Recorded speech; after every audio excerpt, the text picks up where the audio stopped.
This is the Big O Show. This is the Big O Show. And Colby Guy does an excellent job for Florida Hockey Now and the AP. The Long Island boy is in New York covering the Panthers and the Rangers. Colby, welcome to the program, my brother. How's it going? Good, man. It's good to have you on. So what's a Northeast boy do when you go back there now? What's part of your routine? Going to a lot of the same pizza places and the same bagel places, and seeing some family as well. So that's always fun. Dude, do you go to the pizza place? Every time I go to MSG, usually it's for a concert. It's a little different. But when I go to a concert at MSG, there is literally across the street, right? I think it's on the side of where the subway station is, but it's across the street. It's a pizza place, and I always get the Parmesan pizza, which is absolutely phenomenal. Do you know that pizza place that I'm talking about? Are you talking about NY Pizza Suprema? I wouldn't know. I wouldn't know the name. All I know, it's literally across the street from MSG. That might be the place, because I think if that is the place, I think you're right on with it. That's one of my go-tos. There's a couple of them near the arena that are always good. Yeah, So, I love that. I love that place. I always get the Parmesan one, and it is off the chain, dude. I always love it, dude. All right. So last night, I love what I saw, and so you know what? You cover the team. You know it more than we do. So I tweeted this out last night after the win, and I said this about the Panthers. I said the Florida Panthers once again get it done on the road. They defeat the Rangers 3-0. Why? The Panthers are tough, resilient, relentless, pesky, physical, talented, consistent, fearless, disciplined, skilled, deep, driven, emotional, motivated, and dangerous. So where am I off? What adjective did I get wrong?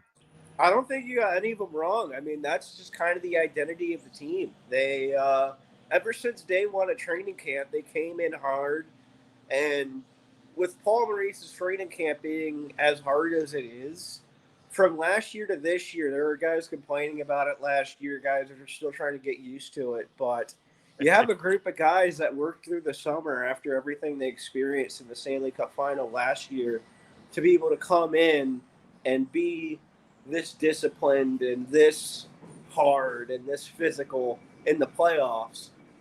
And it's really paid off, because Paul Maurice was talking about it this morning, that once they got the training camp, they lined the pucks up at center ice, and everyone was getting ready to get going for that. Nobody complained about it. Nobody was saying what they were saying last year about, oh, this is hard, this sucks, whatever. By the time they got to the sixth or seventh puck of the bag skates during training camp this year, everybody was cheering and getting each other pumped, and this is a much more resilient team than last year's was. And I mean, with everything that last year's team went through, that says a lot. Yeah, that pain. They're carrying that pain. And that's what keeps them motivated on a consistent basis. That's why even winning last night was kind of ho-hum. All right, let's go. This is who we are. Let's just move on. Let's get to the next game. And let me tell you something. One of the things that has to be amazing, it was, announced that Bill Zito is one of the finalists for the Jim Gregory General Manager of the Year, and it's well-deserving. But as a guy that was ripping into this team a couple of years ago, Colby, because I was so pissed at what wussies they were and how soft they were. And last night we saw, what was it? Was it Kachuk that rocked Trocheck?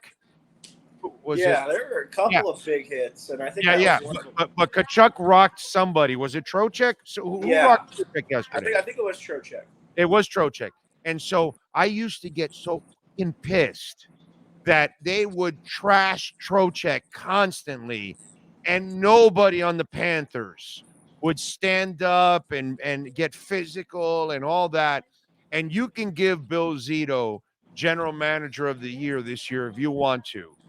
But his last 3 years, since he took over, he recognized exactly what this team was and what it needed to become, on top of the coaching and all that, that you needed to change the coaching, you needed to change the attitude, you needed to change the kind of players that you brought in. He brought Radko in right away and all that. To me, the transformation that Bill Zito has injected into this team in 3 years, I would give him the trophy 10 times over, because I don't know if anybody had a better vision of how to turn a hockey team around than Bill Zito over the last 3 years, my brother. Yeah, I mean, every year he's come in and addressed every single glaring flaw that he's seen in this team. Even going from last year to this year, he saw that the penalty killing needed some work, so he brought in guys like Kevin Stenlund and Dmitry Kulikov and worked on shoring up that aspect of it. He saw that the culture needed to change, and all of a sudden a guy like Matthew Tkachuk's on the open market, and he moved heaven and earth to bring him in. And he finds all these supporting pieces like an Evan Rodriguez or even Kyle Oposo when he was in the lineup. Granted, that's a guy who wanted to be here, but the culture you created was why a guy like Kyle Oposo wanted to come in here and all of a sudden be a good player in the playoffs for the few games that they need him in the lineup for. So they built an atmosphere where good players want to be there, good players want to work hard, and him and the scouts are really good at identifying talent that fits within that system and within that culture to be able to excel at every possible avenue, like the penalty kill, like the power play, or playing hard 5-on-5 and playing those hard minutes, and having guys on the back end who can throw a couple of big hits as well and push the puck back up the ice. And that's really what's made this team special over the last couple of years. Let me tell you something, dude. I'm old, okay, as you know. So being old, I've been around a while, and I've watched, Riley build those Hardaway, Zoe teams, and Shaq and Wade, and then the big three and all that kind of stuff. And I've watched others in the past build Dombrowski built that 97 Marlins with a veteran laden type of team. And then in the fire sale, kind of built the 2003 team. Actually, he doesn't get enough credit for that kind of stuff. And then we could talk about the Shula days of the past with the 70s and those kind of teams.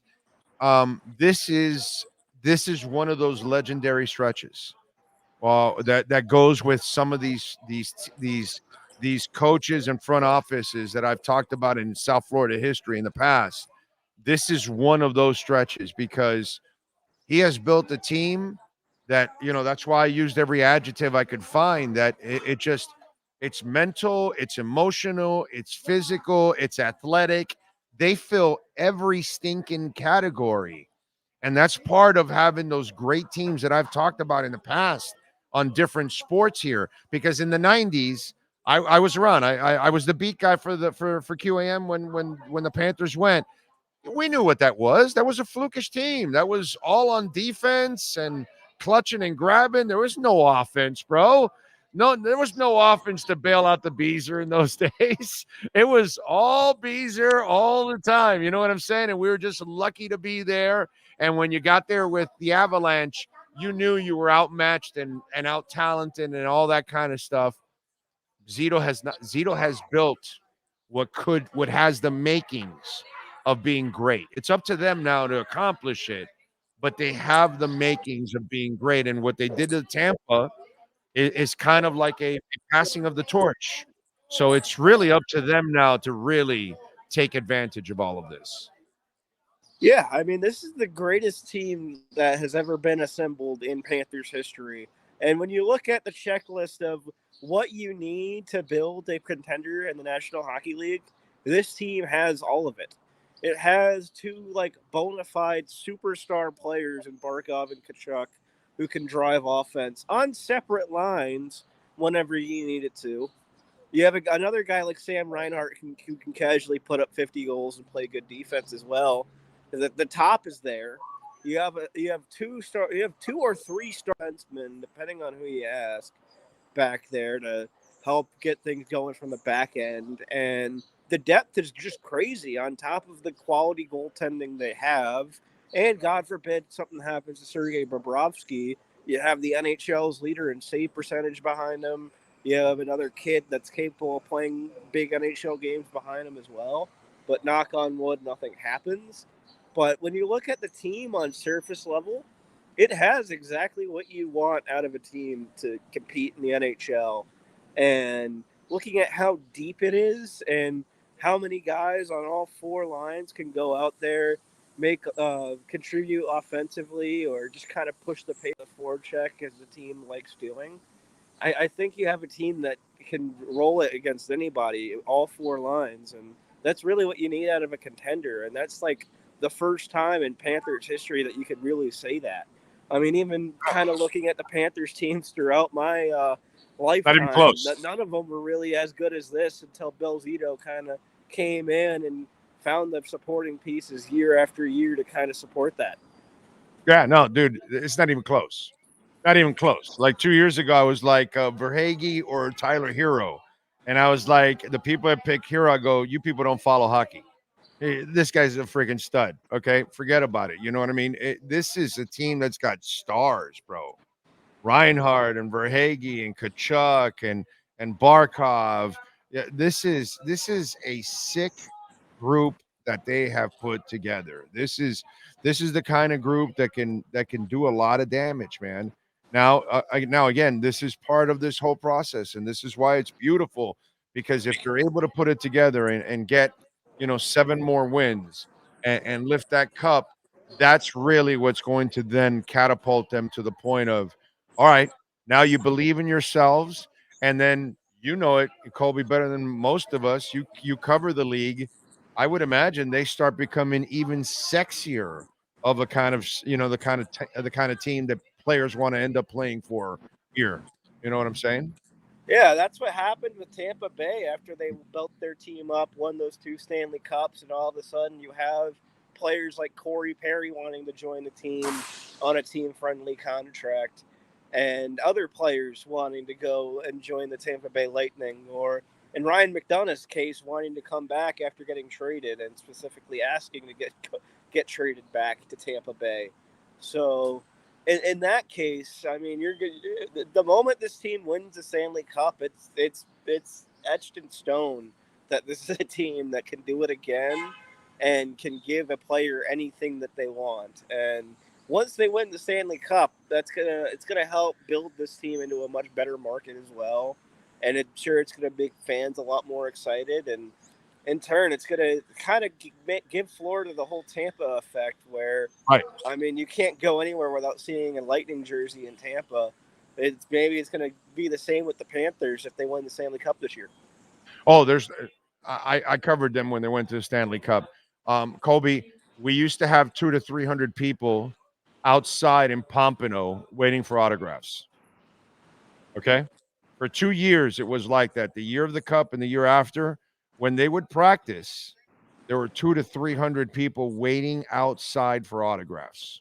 All right. That's how crazy it got.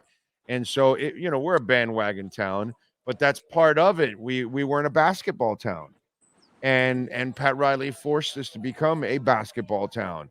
To me, Viola and Sifu have the kind of commitment that they're doing the same thing that Arison did. They're getting the right leaders, they're putting the right team together, they're building something for the long term, and they're establishing themselves with everything at War Memorial.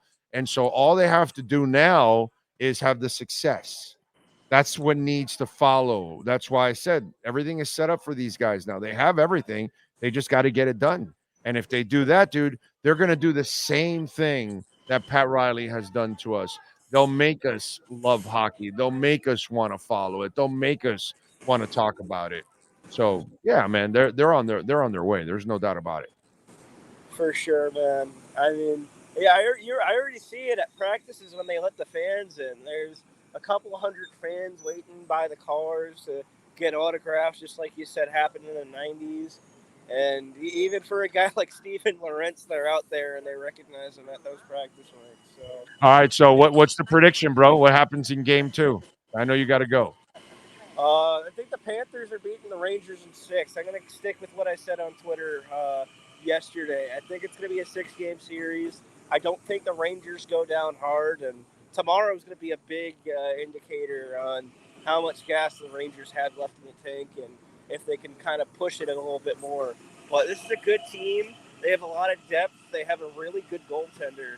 I don't think they're going to go down easy, but I think the Panthers have the juice to kind of run away with it here, especially after taking game 1 in the Garden. But the important part of winning in 6 was already done by getting a win in Madison Square Garden today and kind of shifting it back to home ice. But Amen. just got to pick up one more. That's right. And follow Colby, by the way, if you're a Panthers fan, at Colby D Guy on Twitter. And then, of course, catch his work there with George Richards at Florida Hockey Now and doing his thing with the AP. Colby, safe travels, my brother. Enjoy the Northeast out there. We'll catch up with you down the line, my friend. Thank you. Awesome. Thank you. Appreciate you. Have a good day. You got it, Colby. Thank you. Colby Guy, man. Good stuff there.